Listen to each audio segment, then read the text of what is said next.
조용해지셨죠? 예. 오늘은 모세에 대해서 말씀을 드리겠습니다. 여러분, 모세 하면 그의 생애 속에서 어떤 장면이 제일 먼저 떠오르십니까?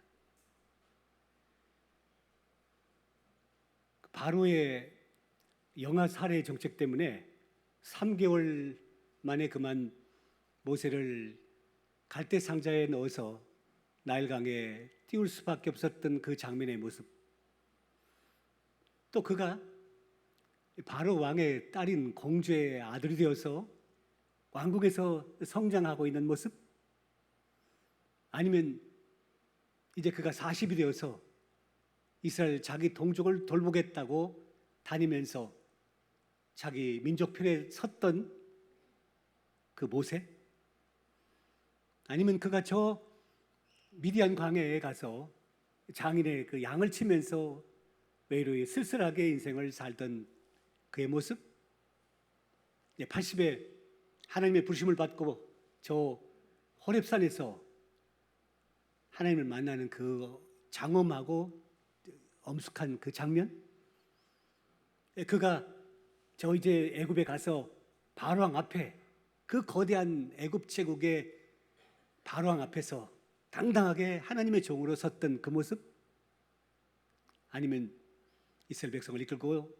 이제 광야를 향해서 가다가 홍해 바다에서 물을 갈라 이스라엘 백성들로 하여금 건너가게 했던 그 모습, 또 더 나가서 광야에서 물이 없어서 아우치는 사람들을 향해서 반석에서 지팡이를 쳐서 마침내 물을 솟아나게 만들었던 그 기적의 모습.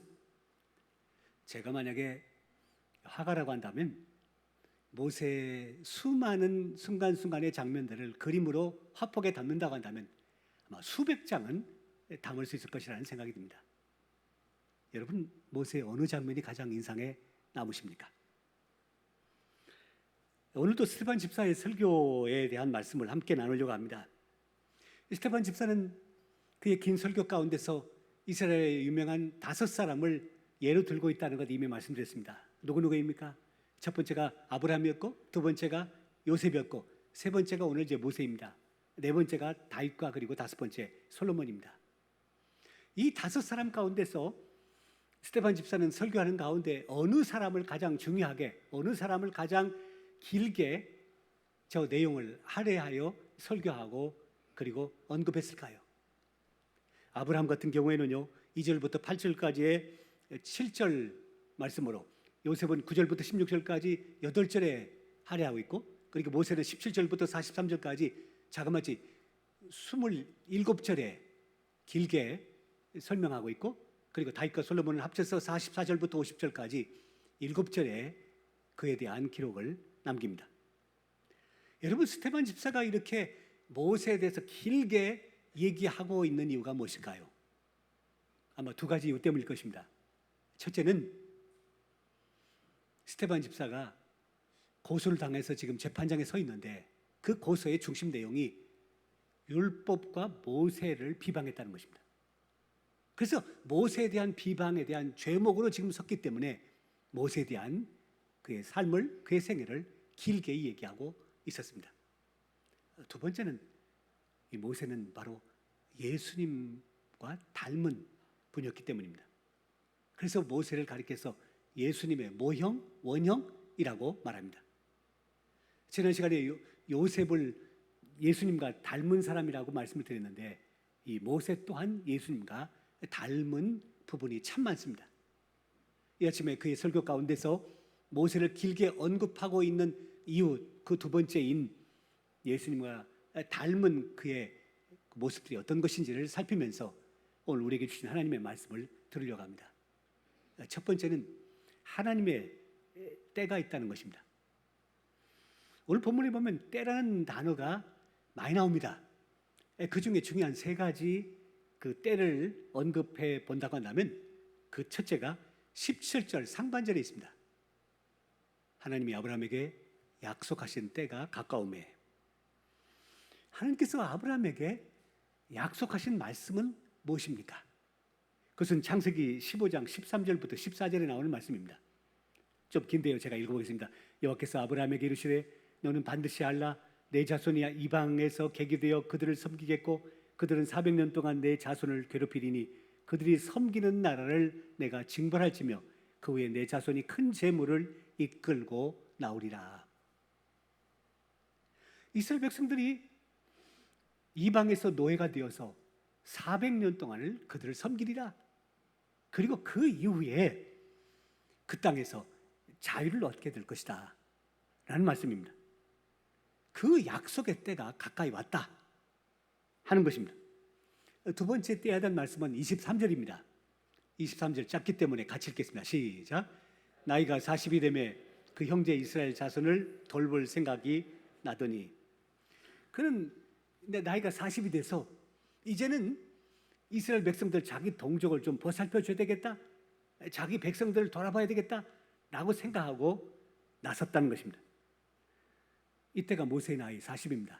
세상적으로 본다고 한다면 가장 전성기입니다.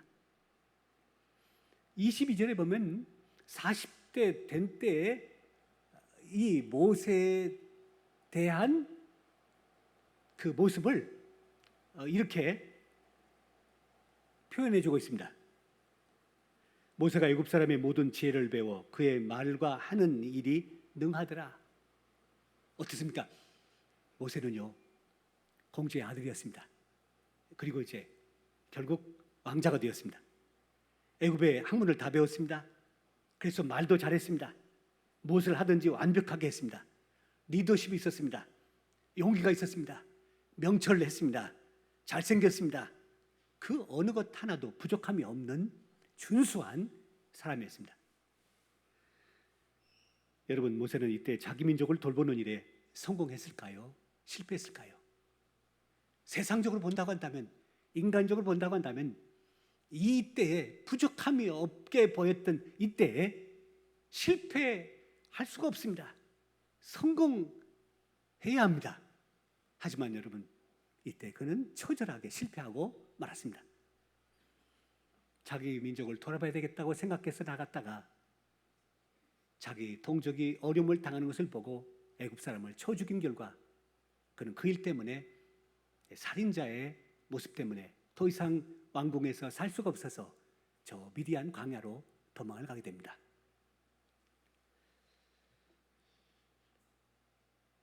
그때가 바로 그의 나이 40이 되었을 때라고 성경은 말합니다. 마지막 세 번째 때가 있습니다. 30절에 있습니다. 여기도 역시 이제 짧은 구절이기 때문에 우리 같이 함께 큰 소리 읽겠습니다. 시작. 40년이 참에 천사가 시내산 광야 가시나무 떨구 불꽃 가운데서 그에게 보이거늘. 자, 40년이 찼다. 무슨 말입니까? 모세 나이 80이 되었다 하는 말입니다. 하나님은 그때 그를 만나 주셔서 이스라엘 민족을 돌보게 하셨습니다. 여러분, 23절 말씀과 30절 말씀을 다시 한번 보십시오. 23절 말씀은 나이가 40이 되매라고 했고 30절은 40년이 참매라고 했습니다. 여기 되매라는, 되었다는 말과 참매, 찼다라는 말 같은 뜻일까요? 같은 의미일까요? 닿지 않습니다. 그 되다라는 것은, 이것은 시간이 흘러 그렇게 되었다는 뜻이요, 찼다는 것은 어떤 목적을 위하여 준비한 것이 이루어졌다라고 하는 것입니다. 그래서 전자 40세가 되던 그때는 모세가 자기 스스로 정한 시간이요, 때였습니다. 하지만 그의 나이 80이 되었던 그때는 이제는 자기가 정한 때, 자기의 시간이 아니라 하나님이 정하시고 하나님의 때였습니다. 어떻습니까? 모세는 자기가 정한 시간, 이때다라고 나설 때는 하나님께서는 가만히 계셨습니다. 하나님께서 함께 하시지 않았습니다. 언제 하나님께서 그와 함께 하셨습니까? 하나님께서 정하신 때입니다. 그때 그를 부르셨고 그를 쓰셨습니다. 젊고 혈기왕성한 40대 그때가 아니라 이제는 힘도 없고 늙은 80대에 그를 부르셨습니다. 그게 바로 하나님의 뜻이었습니다. 예수님을 보십시오. 예수님도 언제나 하나님의 때에 맞춰서 사셨던 분입니다. 당신의 때에 따라서 일하지 아니하시고 언제나 하나님의 때가 언제인지를 보면서 그 때를 생각하면서 사신 분입니다. 요한복음 2장 4절에 보면 갈릴리 혼인잔치에서 하셨던 주님의 말씀입니다. 예수께서 이르시되 여자여 나와 무슨 상관이 있나이까 내 때가 아직 이르지 아니하였나이다. 포도주가 떨어졌다고 하는 예수님의 그 말씀에 어머니의 말씀에 예수님께 대답하신 말씀입니다. 아직 내 때가 이르지 않았다. 그리고 또 명절에 예루살렘 성전에 올라가자는 요청에 대한 주님의 말씀이 요한복음 7장 6절에 있습니다. 예수께서 이르시되 내 때는 아직 이르지 아니하였거니와 너희 때는 늘 준비되어 있느니라. 이런 때에 대한 말씀도 있습니다. 요한복음 13장 1절입니다. 유월절 전에 예수께서 자기가 세상을 떠나 아버지께로 돌아가실 때가 이른 줄 아시고 세상에 있는 자기 사람들을 사랑하시되 끝까지 사랑하시니라. 마태복음 26장 45절입니다. 예수 제자들에게 오사 이르시되 이제는 자고 쉬라. 보라 때가 가까이 왔으니 인자가 죄인의 손에 팔리느니라. 이것이 바로 주님의 시간이었습니다. 주님은 철저하게 하나님의 시간, 하나님의 때에 맞춰 사셨습니다. 그러기에 하나님의 놀라운 역사가 그를 통해서 나타나게 되었습니다. 일본에요, 목판 화가 중에 가스시카 호쿠사이라고 하는 화가가 있었습니다. 일본 시대로 말한다고 하면 에도 시대입니다. 이 사람이 평생 동안 약 3만여 점의 작품을 남겼는데 특별히 판화 작품을 많이 남겼습니다. 물론 이제 그림도 많이 그린 분입니다. 이분이 유명한 것은 이분 자체가 이제 아름다운 유명한 그림을 많이 남겼기 때문에도 유명하지만 또한 그 세계 미술 역사의 인상파 화가들에게 큰 영향을 줬기 때문이라고 합니다. 그 중에 이제 빈센트 반 고흐 같은 사람에게 많은 영향을 준 사람이 바로 이 호쿠사이입니다. 어느 날 이 호쿠사이에게 친구 한 사람이 찾아왔습니다. 그리고 부탁을 합니다. 여보게, 호쿠사이, 나에게 닭그림 하나 좀 그려주게 그랬습니다. 그래서 이 화가가 그래 내가 그려주지. 친구의 부탁인데 내가 그려주지. 2주 후에 오라고 했습니다. 이 친구가 2주 후에 갔습니다. 근데 안 됐습니다. 다시 2주 후에 오라고 합니다. 그 2주 후에 또 약속대로 갔습니다. 근데 또 안 그린 것입니다. 이제는 한 달 뒤에 오라는 것입니다. 또 갔습니다. 안 됐습니다. 나중에는 6개월 뒤에 오라는 것입니다. 6개월 뒤에 갔습니다. 또 안 됐습니다. 그래서 이 친구가 화를 벌컥 냈습니다. 자네같이 그렇게 훌륭한 화가가 닭그림 하나 그리는 것이 무엇이 어렵다고 지금 나를 몇 개월째 이렇게 거의 1년 정도 날 이런 식 저런 식으로 미루고 해서 왔느냐고. 됐다고. 안 받겠다고. 그래 갔습니다. 한 3년쯤 지났을까요? 이 화가가요, 이 친구를 불렀습니다. 이 친구가 이제 갔어요. 내가 닭그림 하나 주겠다고. 그러더니 화폭을 놓고는 거기다가 그림을 그리는데요. 그 자리에서 그 붓을 놀리는데요. 마치 천재가 그리는 것처럼 쑥닥쑥닥 그려버립니다. 그 그림이 금방이라도 그 닭이 살아서 자기에게 오는 것 같은 이런 닭의 모습이었습니다. 그래서 그 친구에게 물었습니다. 여보게, 이렇게 쉽게 그리는 닭 그림을 왜 이제야 그려주는가? 그러자 이 친구가, 이 화가가 이 친구를 데리고 화실로 들어갔습니다. 깜짝 놀랐습니다. 그 화실의 사방 벽에는, 거기는 이 닭그림이 온통 가득 차 있었기 때문입니다.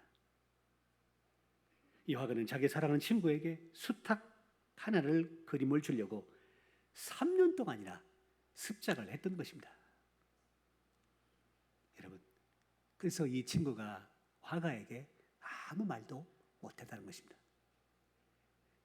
그 그림이 바로 이 그림입니다. 저 그림입니다. 유명한 작품이라고 해요. 굉장히 비싼 작품이라고 합니다.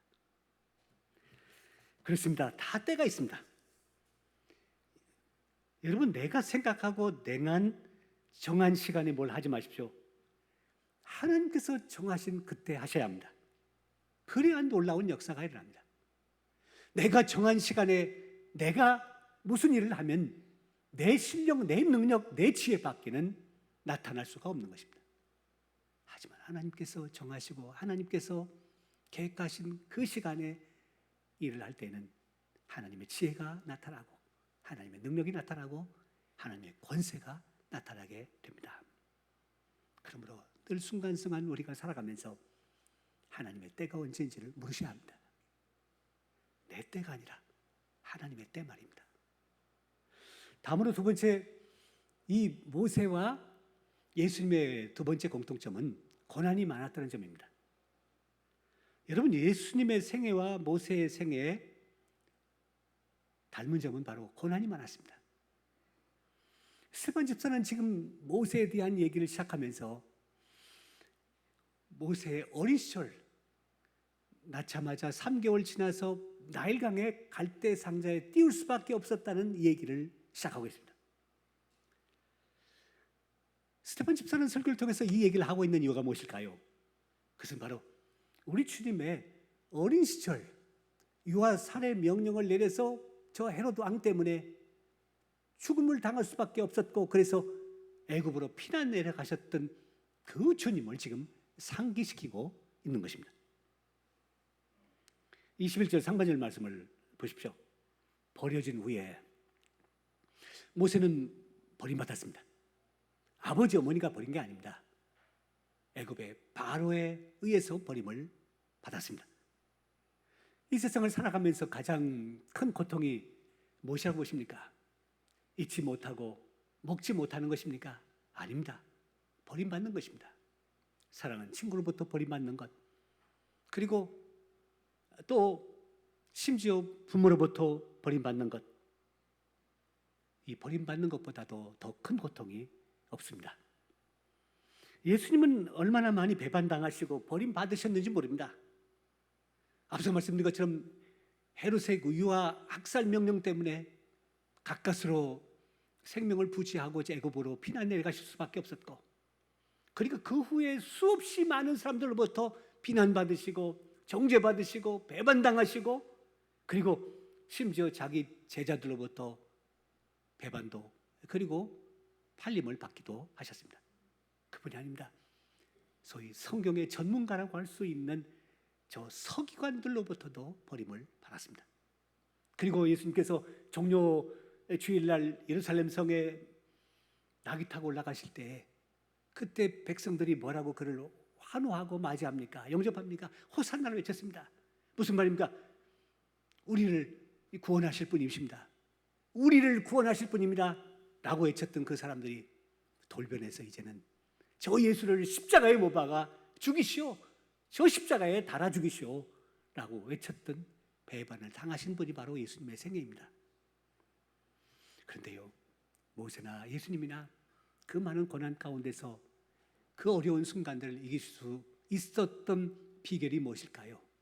그것은 바로 위로부터 오는 능력, 하늘의 능력을 경험했기 때문입니다. 하나님이 주시는 힘을 얻었기에 그 숱한 고난과 배반과 비방과 어려움 속에서 넉넉하게 이겨낼 수 있었던 것입니다. 엊그제 우리 교회에서 선교하는 그 베트남 북부총회 웬캄빈 목사님을 만났습니다. 우리 노에 소속된 목사님입니다. 선교 동역자인데요. 금년에는 야고보 남선교회에서 또 관계하고 있는 분이기도 합니다.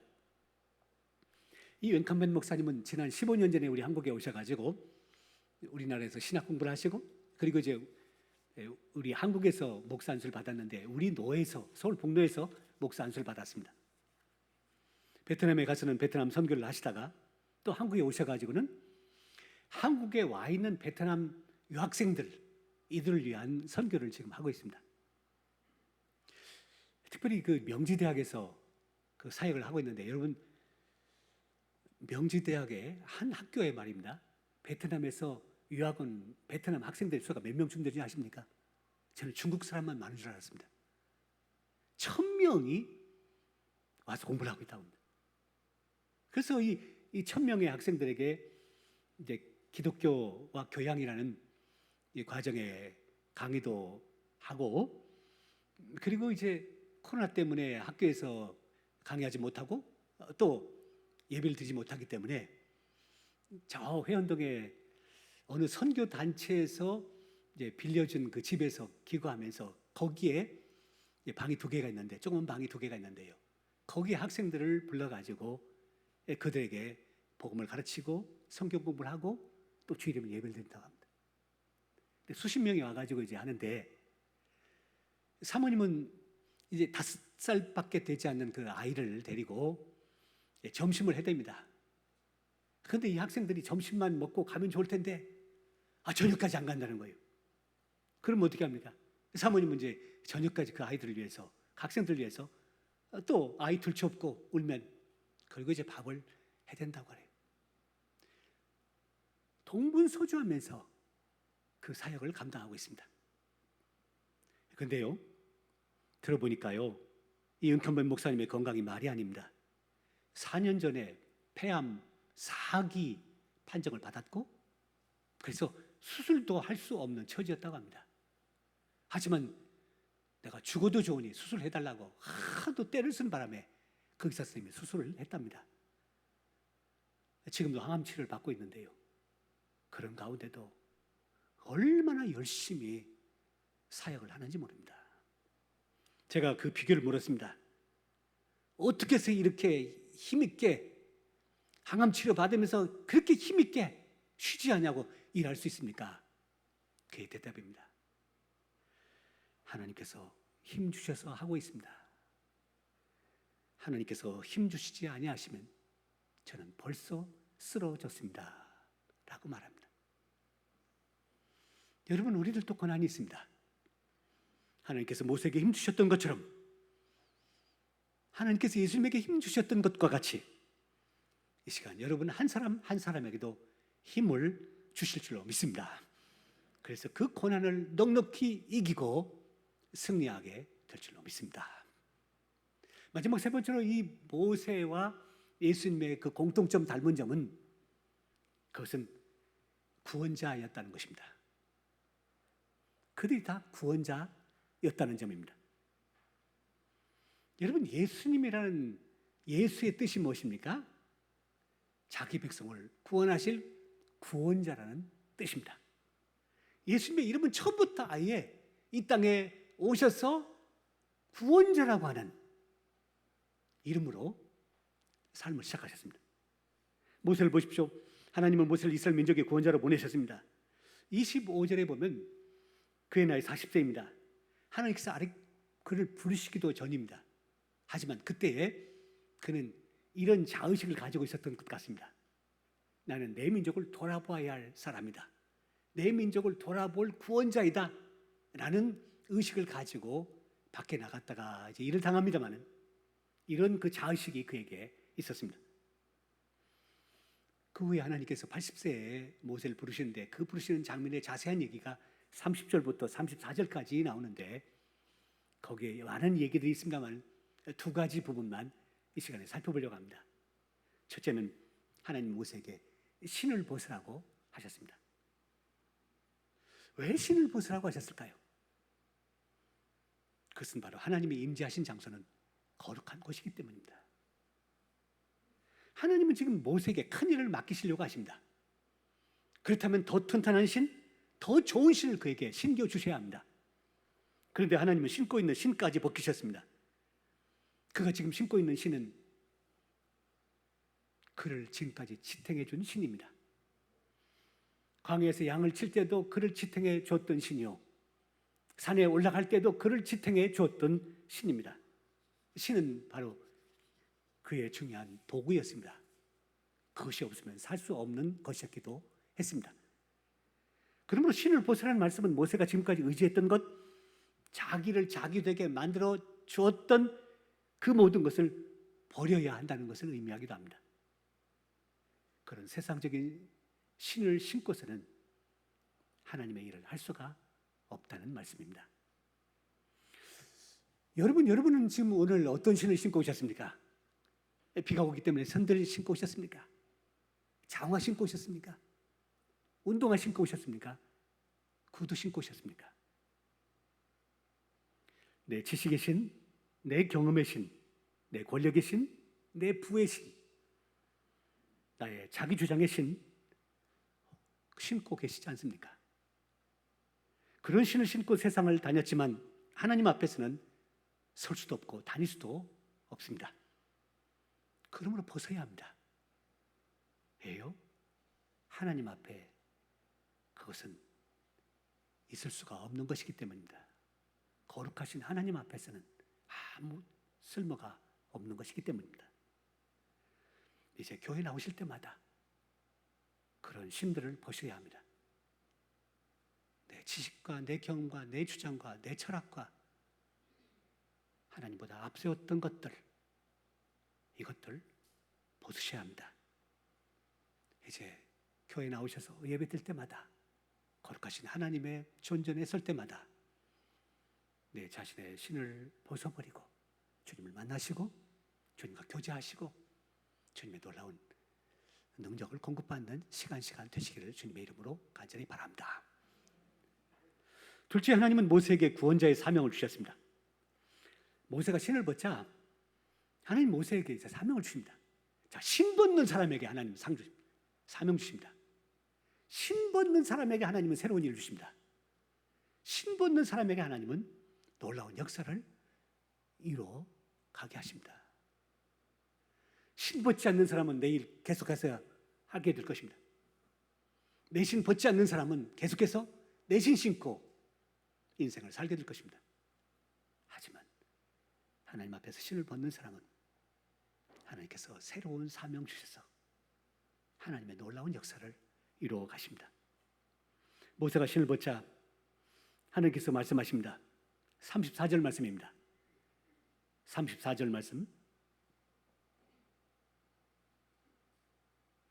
내 백성이 애굽에서 괴로움을 받음을 내가 확실히 보고 그 탄식하는 소리를 듣고 그들을 구원하려고 내려왔느니 이제 내가 너를 애굽으로 보내리라 하시니라. 무슨 말씀입니까? 하나님께서 고난받는 이스라엘 백성들을 보시려고 구원하시려고 내려오셨다고 했습니다. 그리고 이제는 모세를 내 대신 저 애굽의 구원자로 보내겠다라고 말씀하셨습니다. 그러면서 그 사명을 감당할 수 있는 그 한 가지를 약속하십니다. 그게 무엇입니까? 오늘 본문에는 스데반 선교에서 그것이 나타나 있지 않습니다만 이 말씀의 원형이라고 할 수 있는 출애굽기 3장에 보면 출애굽기 3장 12절에 이 말씀을 하고 있습니다. 하나님 이르시되 내가 반드시 너와 함께 있으리라. 우리 다 같이 읽겠습니다. 시작. 하나님이 이르시되 내가 반드시 너와 함께 있으리라. 내가 너와 함께 가겠다.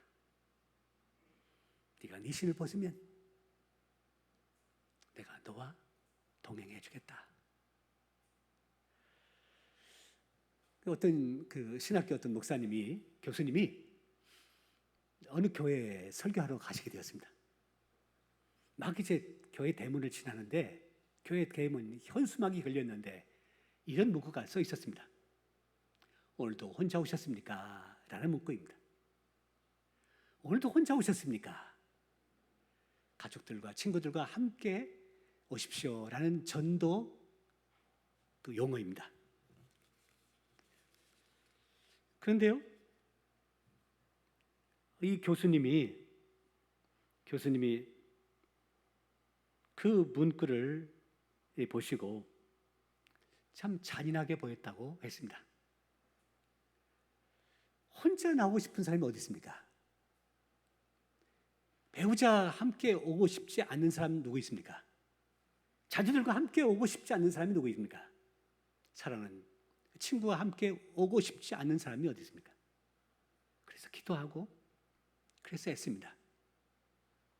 그날도 역시 그 상대방을 위해서 기도하고 애씁니다. 남편을 데리고 위해서 애씁니다. 안 가겠다는 것입니다. 그래서 무거운 발걸음으로 터벅터벅 교회를 올라오면서 오늘도 혼자 오십니까? 라고 하는 그 문구를 볼 때 얼마나 처절함과 가슴 아픔이 그에게 있겠느냐 하는 생각이 들었다는 것입니다. 이 교수님의 글 속에서 이렇게 얘기합니다. 내가 그 교회 목사님이라고 한다면 나는 오늘도 혼자 오십니까? 라는 이 문구 대신에 오늘도 혼자 가시렵니까? 라고 바꾸겠다는 것입니다. 오늘도 혼자 가시렵니까? 맞는 말입니다. 여러분 예배 드리러 혼자 오는 것은 괜찮습니다. 하지만 예배 마치고 갈 때는 절대로 혼자 가서는 안 됩니다. 꼭 하나님과 함께 가셔야 합니다. 교회 와서 예배도 드렸는데 기도도 했는데 봉사도 했는데 하나님의 임재를 경험하지 못한다고 한다면, 하나님과 함께 세상을 향해서 나가지 못한다고 한다면 어떻게 이 어려운 세상을 살고 어떻게 우리에게 주신 사명을 이룰 수가 있겠습니까? 여러분 함께 오시지는 못했을지라도 가실 때는 하나님과 함께 꼭 가시기를 바랍니다. 하나님 말씀하십니다. 이사야 41장 10절입니다. 두려워하지 말라. 내가 너와 함께 함이니라. 놀라지 말라. 나는 내 하나님이 됨이니라. 내가 너를 굳세게 하리라. 참으로 너를 도와주리라. 참으로 나의 오른손으로 너를 붙들리라. 출애굽기 3장 12절의 말씀도 다시 읽습니다. 내가 반드시 너와 함께 있으리라. 이 음성이 들리십니까? 하나님께서 함께 하셔야 사명도 이룰 수 있고 구원의 역사도 이룰 수가 있는 것입니다. 사랑하는 성도 여러분, 이제 내 시간표대로 살지 마시고 하나님의 시간표대로 사시기 바랍니다. 또한 이 세상에는 고난이 많습니다. 그러나 하나님께서 힘주시면 넉넉하게 이기게 될 줄로 믿습니다. 그리고 우리도 하나님 앞에 나올 때마다 자신의 신을 벗어버리시고요, 그때 하나님 우리에게 사명을 주시고 우리와 함께 동행하심으로 그 사명 이루게 하실 것입니다. 이제 절대로 여러분 혼자 내려가지 마시고요, 하나님과 함께 가심으로 하나님의 뜻 이루시는 한 주도 되시기를 주님의 이름으로 간절히 바랍니다. 기도드리겠습니다. 하나님 아버지, 거룩한 주일날 8월 첫 주일, 그리고 여름의 이제 마지막 달, 비가 오는 우중에 있지만 저희들 부르셔서 주님 앞에